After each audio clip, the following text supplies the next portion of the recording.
மதுபான சாலைகளுக்கு பூட்டு, வெளியானது அறிவிப்பு.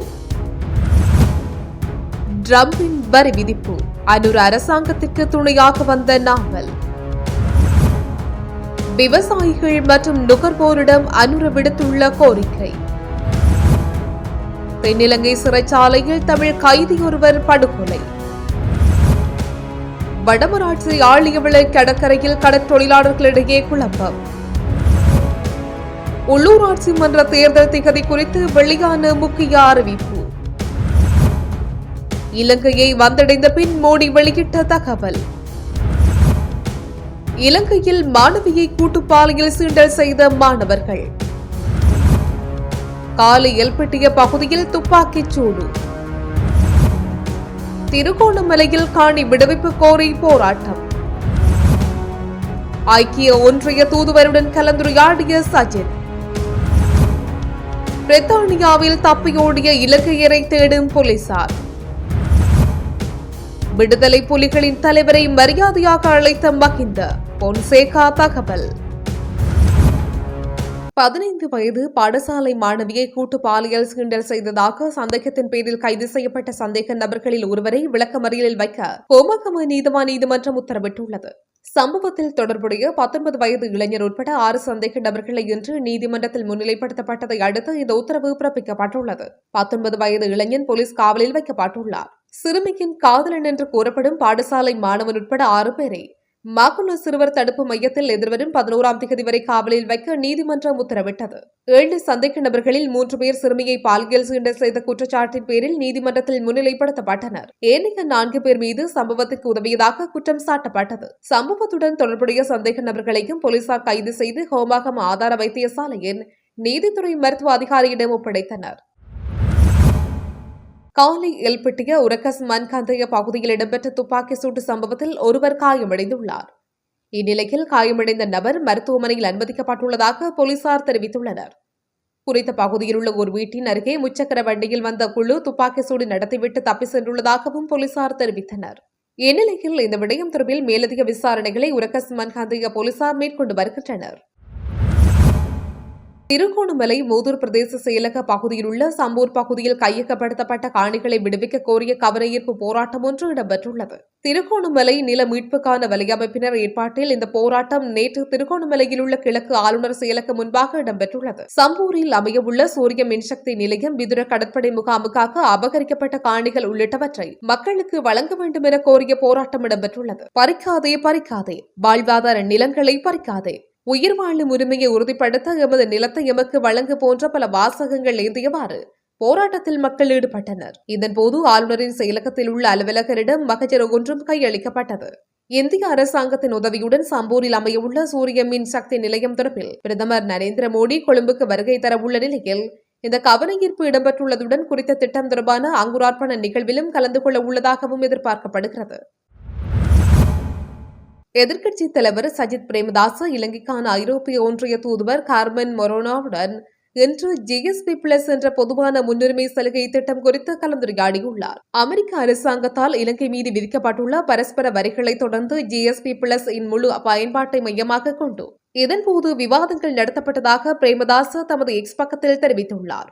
அத்துடன் புதிய ஏற்றுமதி வாய்ப்புகளை திறக்க ஐரோப்பிய ஒன்றியம் போன்ற கூட்டாளர்களுடன் இணைந்து செயற்படுவதன் முக்கியத்துவத்தை அவர்கள் எடுத்துரைத்துள்ளனர். ஜிஎஸ்பி பிளஸ் திட்டம் ஏற்கனவே நடைமுறையில் உள்ள போதும் இலங்கை அதனை முழுமையாக பயன்படுத்துகின்றோமோ என சயித் பிரேமதாச கேள்வி எழுப்பியுள்ளார். அமெரிக்க கடன்கள் வரும்போது அபாயங்களை நிர்வகிக்க மட்டுமல்ல, புதிய ஏற்றுமதி வாய்ப்புகளை திறக்கவும் ஐரோப்பிய ஒன்றியம் போன்ற கூட்டாளர்களுடன் இணைந்து செயற்பட வேண்டும் என்றும் அவர் குறிப்பிட்டுள்ளார். பிரித்தானியாவில் சிறை தண்டனை விதிக்கப்பட்ட இலங்கையர் தப்பியோடிய நிலையில் அவரை கைது செய்யும் நோக்கில் போலீசார் தேடி வருகின்றனர். சிறுவர் துஷ்பிரயோக வழக்கில் சிக்கி தண்டனை அறிவிக்கப்பட்ட 55 வயதான நல்லிகா ரணசிங்க என்பவரே சிறை தண்டனையிலிருந்து தப்பியுள்ளதாக போலீசார் தெரிவித்துள்ளனர். கடந்த வாரம் நடைபெற்ற வழக்கு விசாரணையின் போது குறித்த இலங்கையருக்கு 6 ஆண்டுகள் மற்றும் 6 மாதங்கள் சிறை தண்டனை விதிக்கப்பட்டது. எனினும் பிணையில் செல்ல அனுமதிக்கப்பட்டிருந்த நிலையில் குற்றவாளியான இலங்கையர் அன்றைய நீதிமன்ற வழக்கு விசாரணைக்கு சமூகமளிக்காமல் தப்பி சென்றுள்ளார். நல்லிகா ரணசிங்க தொடர்பில் தகவல் தெரிய வரும்போது மக்கள் உடனடியாக போலீசாருக்கு தெரிவிக்குமாறு மக்களிடம் கோரிக்கை விடுக்கப்பட்டு அவரின் புகைப்படத்தையும் போலீசார் வெளியிட்டுள்ளனர். சிறுமி ஒருவருடன் ரணசிங்க 1200 குறுந்தகவல்களை பரிமாற்றம் செய்துள்ளார். 2023 பிப்ரவரி மாதம் நடந்த இச்சம்பவத்தில் சிறுவர் ஆர்வலர் குழு ஒன்று திட்டமிட்டு நடத்திய நடவடிக்கை என்பது உறுதி செய்யப்படவில்லை. இணையத்தில் அறிமுகமான சிறுமி தனக்கு 14 வயது என குறிப்பிட்டும் அவருடன் தகாத முறையில் உரையாடியதாக குற்றம் சாட்டப்பட்டுள்ளது. இந்த குற்றச்சாட்டை அவர் ஏற்றுக்கொண்டுள்ளார். இவ்வாறான நிலையில் அவரை உடனடியாக கைது செய்யுமாறு போலீசாருக்கு நீதிமன்றம் உத்தரவிட்டுள்ளது. தமிழீழ விடுதலை புலிகளின் தலைவர் பிரபாகரனை மகத்தையா என முன்னாள் ஜனாதிபதி மஹிந்த ராஜபக்ச அழைத்ததாக முன்னாள் நாடாளுமன்ற உறுப்பினர் சரத் பொன்சேகா தெரிவித்துள்ளார். தனியார் ஊடகம் ஒன்றுக்கு வழங்கிய நேர்காணல் ஒன்றிலேயே அவர் இவ்வாறு குறிப்பிட்டுள்ளார். 2005ஆம் ஆண்டு வெளியிடப்பட்ட மஹிந்த சிந்தனையில் யுத்தம் எனது தீர்மானம் இல்லை என மஹிந்த குறிப்பிட்டிருந்ததாக சரத் பொன்சேகா சுட்டிக்காட்டியுள்ளார். நான் பிரபாகரன் அவர்களை நேரடியாக சந்தித்து இது குறித்து கலந்துரையாடுவேன் என மஹிந்த கூறியிருந்ததாகவும் பொன்சேகா குறிப்பிட்டுள்ளார். உடனே சரத் பொன்சேகாவிடம் கேள்வி கேட்ட தனியார் ஊடகவியலாளர் மகத்தையா என அழைத்தாரா என கேள்வி எழுப்பினார். அதற்கு ஆம் என சரத் பொன்சேகா பதிலளித்துள்ளார். மகத்தையா என்பது சிங்களத்தில் ஒருவரை மரியாதையாக அழைக்கும் சொல்லாகும். ஏப்ரல் மாதத்தில் தமிழ் மற்றும் சிங்கள புத்தாண்டு கொண்டாட்டங்கள் காரணமாக மதுபான கடைகள் மூடப்படுவது குறித்து காவல்துறை அறிக்கை வெளியிட்டுள்ளது. அதன்படி நாடு முழுவதும் உள்ள அனைத்து மதுபான உரிமம் பெற்ற மதுபான விற்பனை நிலையங்களும் ஏப்ரல் 13 மற்றும் 14ஆம் திகதிகளில் மூடப்பட வேண்டும் என்று அறிவிப்பில் கூறப்பட்டுள்ளது. மேலும் 13, 14ஆம் திகதிகள் வரை சுற்றுலா சபையினால் அங்கீகரிக்கப்பட்ட 3 நட்சத்திர வகுப்புக்கு மேலுள்ள ஹோட்டல்களுக்கான B07 உரிமம் பெற்ற ஹோட்டல்களிலும் சிறப்பு வில்லுக்கான உரிமம் பெற்ற வளாகங்களிலும் தங்கியுள்ள வெளிநாட்டு சுற்றுலா பயணிகளுக்கு மட்டுமே மதுபானம் வழங்க முடியும். மேலும் இந்த காலகட்டத்தில் நிகழும் மது குற்றங்கள், போதைப்பொருள் குற்றங்கள் மற்றும் புகையிலை குற்றங்கள் தொடர்பான முறைப்பாடுகளை வழங்க மதுவரி திணைக்களத்தின் செயற்பாட்டு அறையுடன் இணைக்கப்பட்ட 1913 என்ற அவசர தொலைபேசி எண் உள்ளதாக தெரிவிக்கப்படுகிறது. இதன்படி மேற்கூறப்பட்ட குற்றங்கள் தொடர்பில் பொதுமக்களுக்கு 24 மணி நேரமும் முறைப்பாடுகளை வழங்க முடியும் என காவல்துறையினர் மேலும் தெரிவித்துள்ளனர்.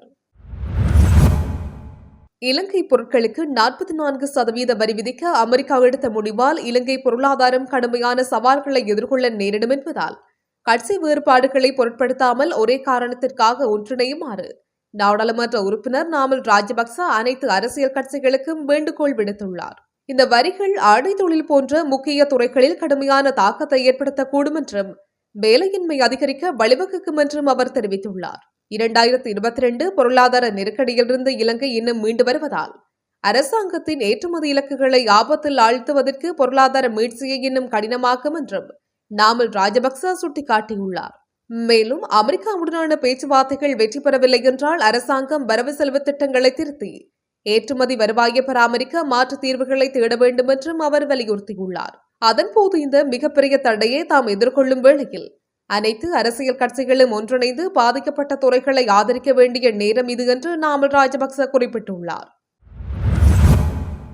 சந்தையில் நெல் மற்றும் அரிசி விற்பனைகளில் ஏற்பட்டுள்ள நெருக்கடிகளுக்கு தீர்வு காண தனக்கு கால அவகாசம் வழங்குமாறு விவசாயியிடமும் நுகர்வோரிடமும் ஜனாதிபதி அனுரகுமார் திசாநாயக்க கோரிக்கை விடுத்துள்ளார்.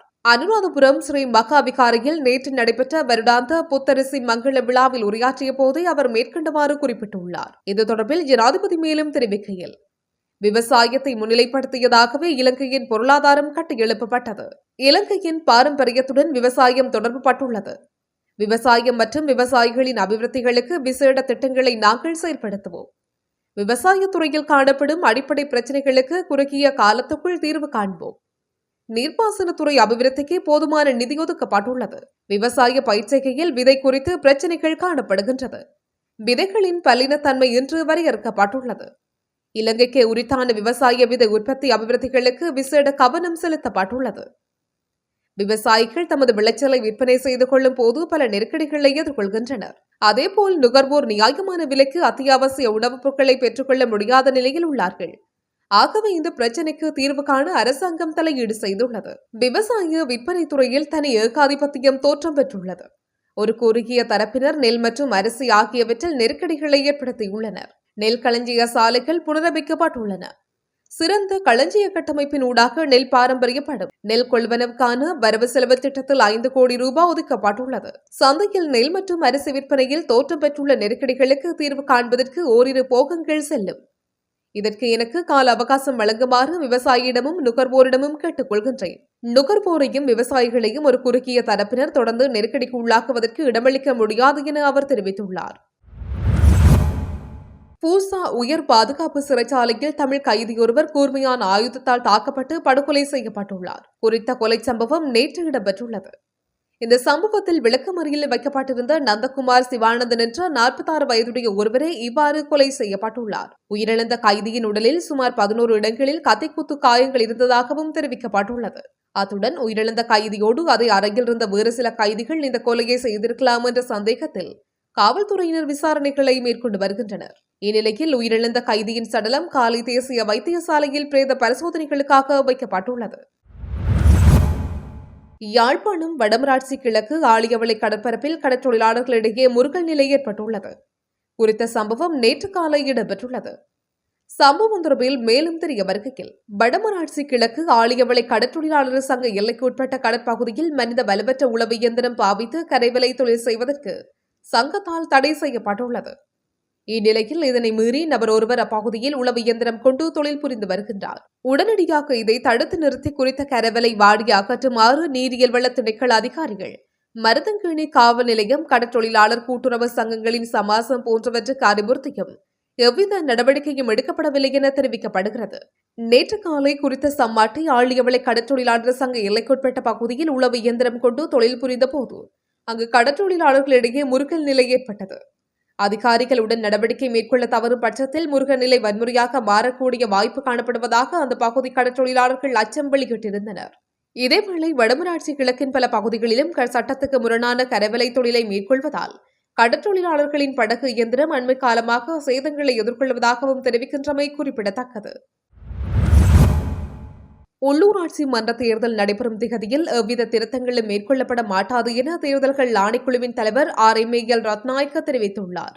அதன்படி உள்ளூராட்சி மன்ற தேர்தலானது எதிர்வரும் மே மாதம் 6ஆம் திகதி நடைபெறும் என அவர் அறிவித்துள்ளார். கொழும்பில் நேற்று ஊடகங்களுக்கு கருத்து தெரிவிக்கும் போதே தேர்தல் ஆணைக்குழுவின் தலைவர் மேற்கண்டவாறு குறிப்பிட்டுள்ளார்.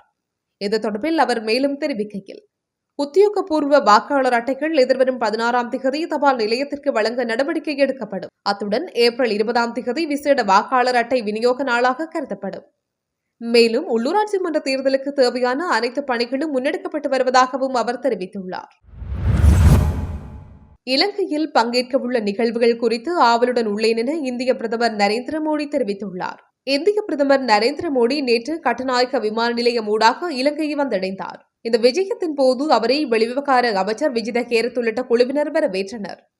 இந்நிலையில் இலங்கை விஜயம் தொடர்பில் மோடி தனது எக்ஸ் தள பதிவில் இலங்கை விஜயம் தொடர்பில் பின்வரும் கருத்தை வெளியிட்டுள்ளார். கொழும்புக்கு வருகை தந்துள்ளேன். விமான நிலையத்தில் என்னை வரவேற்ற அமைச்சர்கள் மற்றும் ஏனைய பிரமுகர்கள் அனைவருக்கும் எனது நன்றி. இலங்கையில் பங்கேற்கவுள்ள நிகழ்வுகள் குறித்து ஆவலுடன் உள்ளேன் என கூறியுள்ளார்.